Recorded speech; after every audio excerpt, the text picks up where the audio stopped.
Namaskar, my dear friends. Let us talk about dsPIC33CK microcontrollers.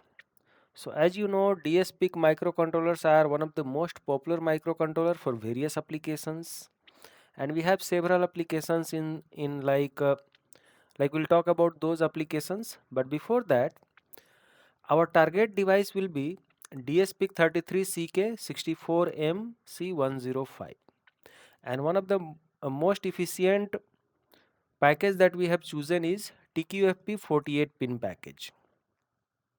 As you can see, this is a 16-bit digital signal controller with very high speed ADCs, op-amps, comparators and high resolution PWMs.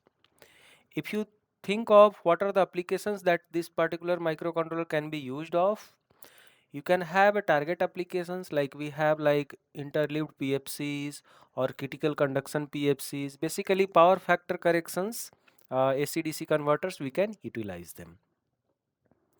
There are a lot of DC-DC converters as well, like we have buck boost converters, flyback converters or forward converters, push-pull converters, all these things it can be utilized into.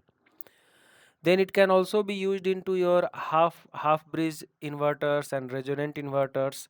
The most important is the motor controls, like you have BLDC motors or PMSM motors or SCIM motors and all.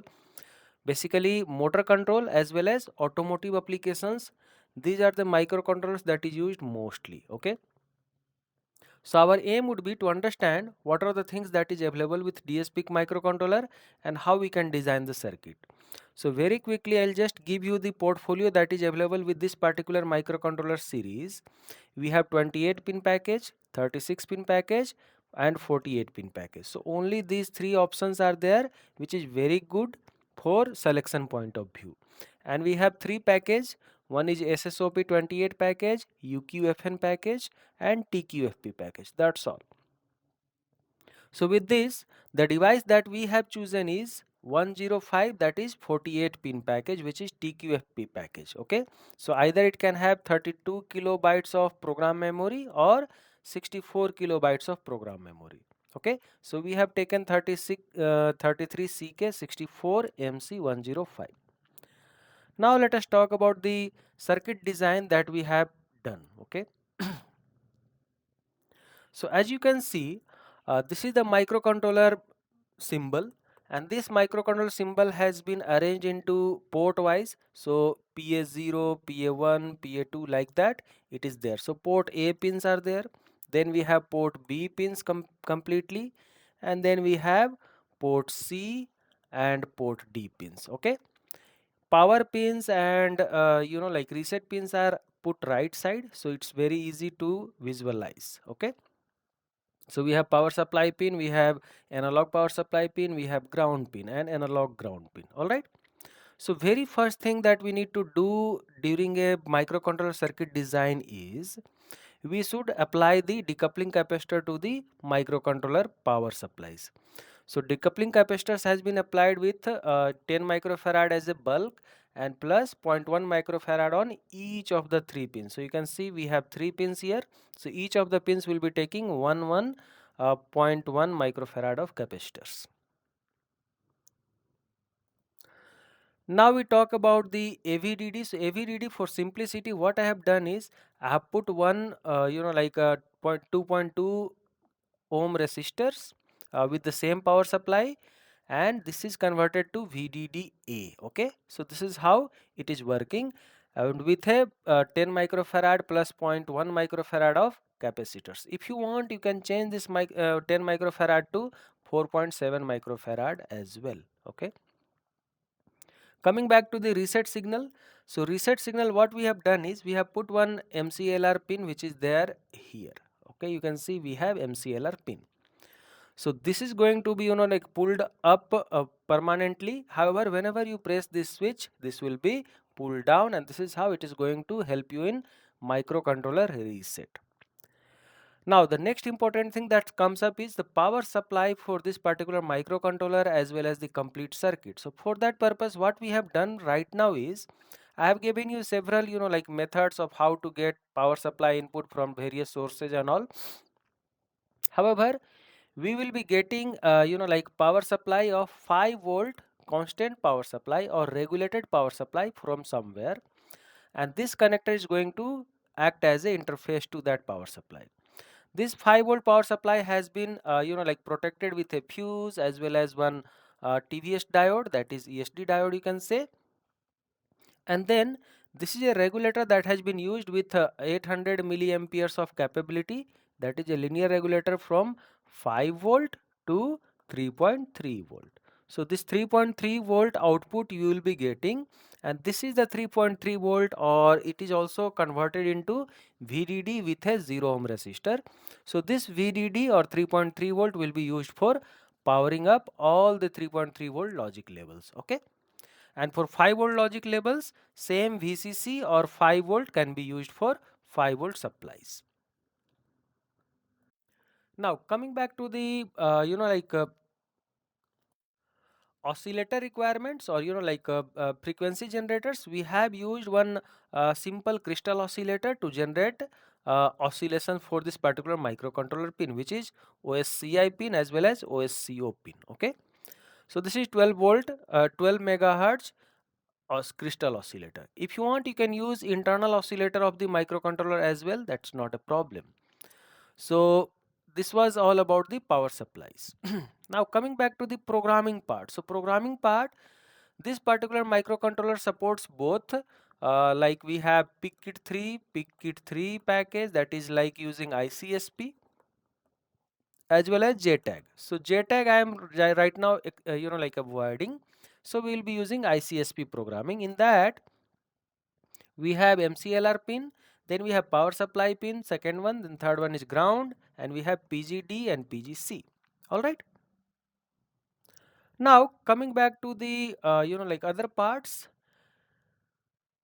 Before that, what we will do is let's quickly get into the data sheet. What is there? So in the data set you can see we have dsPIC33CK 64MC105 family, and we have already seen this is a operating condition for this particular microcontroller, which is going to be 3 volt to 3.6 volt. So this is very much suitable for 3.3 volt application. Okay. Now it has very high resolution PWMs. There are a lot of things or features that is given here. So if you want, you can go through one by one. Right now I am going to concentrate only on the circuit designs. Okay. So if you want, you can go ahead with that. I'll give you the link for this particular microcontroller data sheet. All right. And it is AEC Q100 qualified. So it is very much suitable for your automotive application as well. Like automotive application, like you have like exterior lightings or simple motor drivers and all, you can utilize that. Now let's get into the circuit. The other part that I have done is I have taken 3 pairs of PWM, so that this can be used for your BLDC motor driver. Okay, BLDC motor driver or a stepper motor driver and all those things. So these 6 pairs, 3 pairs of PWMs that can be acting as a complementary PWM as well, like PWM 1L, 1H, 2L, 2H, 3L, 3H. Similar to that, we have 4L, 4H as well. So this particular microcontroller is capable of supporting you up to like 4 to 5 pairs of PWMs. So 3 pair is more than enough. Okay. Now coming back to the pin assignment, so we have analog voltage supply pin like an ADC pin, then we have output pins and all, then we have AN is analog voltage supply, or basically it is ADC measurement. We have DAC output taken out, so if you want, you can have a DAC output as well. This is the oscillator pin that you can see, OSCI, OSCO. We have push buttons and we have UART. So what I have done for user IOs is, like I have put 2 LEDs. If you want, you can use for your general purpose applications and all. Then I have put 2 push buttons as well. To make it much more like a better design or something you want, you can add extra like extra 0.1 microfarad of capacitor, okay, to each of them. Okay, so this is how you can add, but that's not necessary if you want to make it little bit like a normal design. We have 2 deep switches. If you want, you can keep like a stage as 0 0 0 1 1 0 1 1. So there will be 4 configuration stage. So if you want, you can utilize these two deep switches for that purpose. So what happens is, if you pull it left side, it will be considered as 0. If you press it right side, it will be considered as 1. So this is how it actually changes the state. Good. So you are good with the user IOs. Coming back to the UART communication is there. We have I2C communication. I already told you about the PWMs. Then user IOs are assigned with all these things, that is there.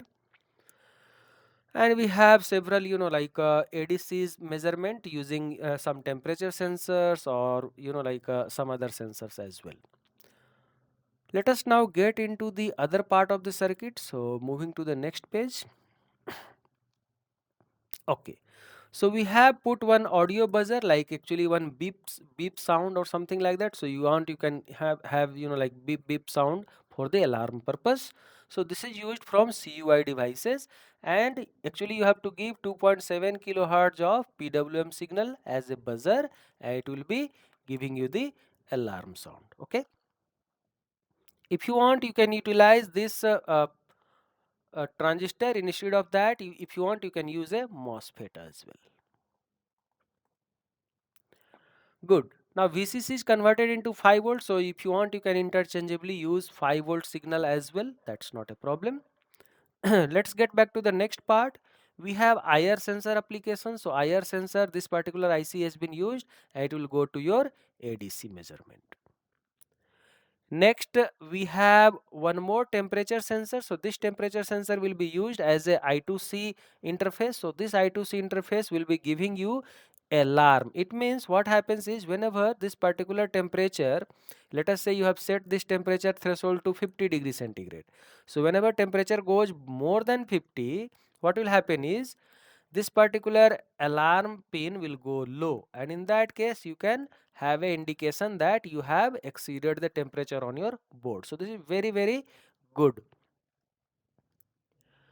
We have one more I2C application with RTC, that is real time clock. So this real time clock DS1307 plus IC, this is very robust IC, and it can be used from a very rough environment as well. So that's the reason this RTC application IC has been utilized. And this particular crystal oscillator is used to give the resonant a frequency to this particular RTC IC.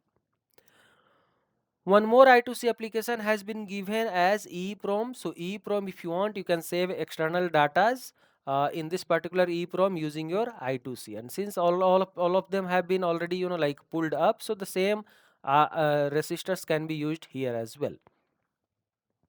Okay.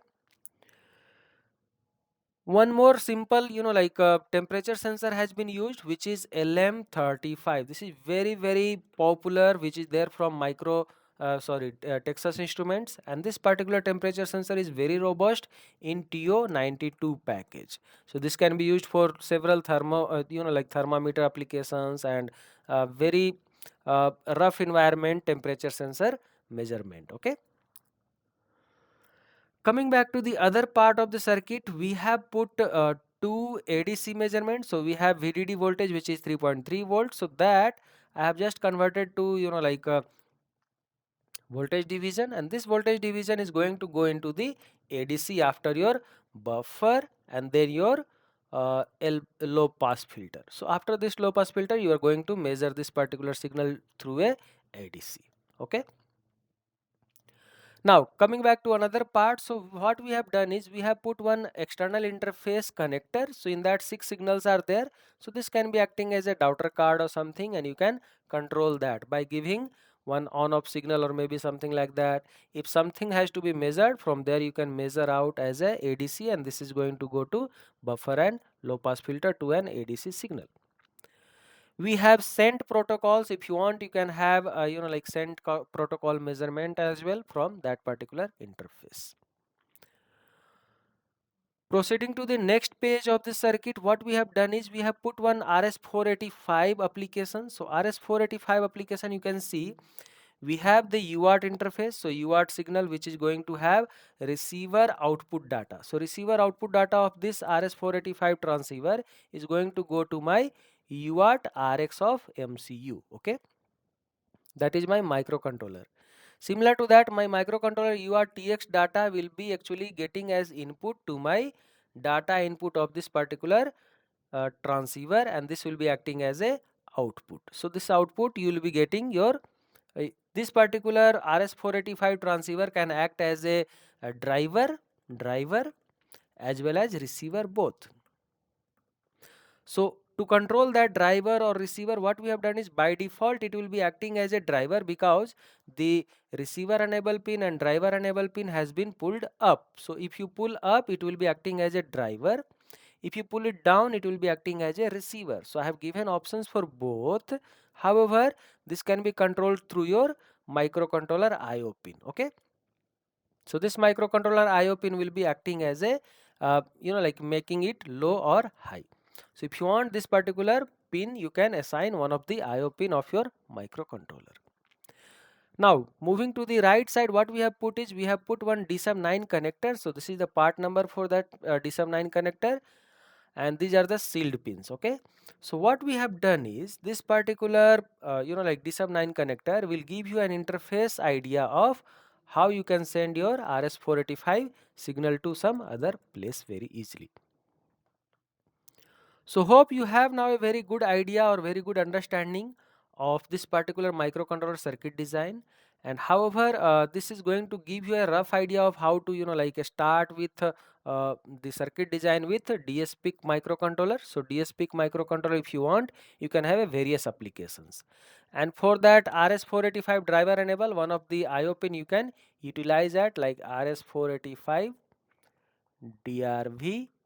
Okay, so you can use RC0 for that purpose. Okay, all right guys, hope you have a good understanding now about how to start with designing the circuit, what are the parameters that you need to take into account, like power supply design, or like you have pin assignments, then you have user IOs, like what are the things that you can start with, then how to put a programming connector, how to connect with your like reset switching, how to put your power supply for this particular microcontroller system design. So still, if you find any difficulty or any question is there related to dsPIC microcontrollers, even if you have some other series or something like that, you can always put down your questions in the comment box and we shall be able to answer you out. Thank you.